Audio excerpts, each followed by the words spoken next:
কাকদ্বীপে স্কুলের প্রধান শিক্ষককে হেনস্থা, প্রধান শিক্ষকের ঘাট ধরে মারধরের অভিযোগ। কাঠগড়ায় তৃণমূলের পঞ্চায়েত সদস্যের আনা কাগজে স্বাক্ষর করতে অস্বীকার এবং তারপরেই এই ঘটনা, সই করতে অস্বীকার করায় মারধরের অভিযোগ। ফুল ফ্রেম সেই ছবি দেখবো। কি জানি কেন কি হলো, আমি এসে বসেছিলাম 1:20 নাগাদ, হঠাৎ এসে আমাকে বলছে এই কাগজটা সই করে দেবে। আমি অফিসে বিদ্যালয়ের আমার নিজের চেয়ারে বসেছিলাম।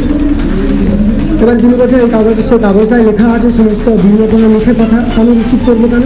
এটা রিসিভ করার কথা নয়। এবং এডুকেশনাল ট্রুথ তো সাধারণত একাডেমিক কাউন্সিলের ব্যাপার, একাডেমিক ব্যাপার, তো সেই বিষয়টা তো এমসি স্তরের বিষয় না, বা এমসিতে আলোকে এমসি জোর জবরদস্তি করে তিনি আমাদেরকে গালাগালি দিচ্ছেন। এবং তারপরে এক রিসিভ না করলে এখানে ক্লার্ককে বলছে, জোর করে বলছে, সৌমিক পায়ালকে বলছে রিসিভ করবো। আমি জানি না, আমি আমি ঠেকাচ্ছিলাম।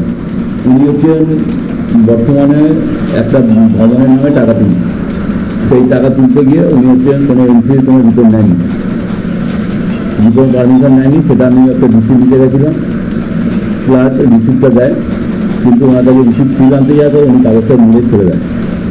এবং তারপরে আমি যখন তুলতে গিয়েছিলাম এবং আমি বললাম সই করে দিন, তখন উনি আমাকে ফেলে দেয়।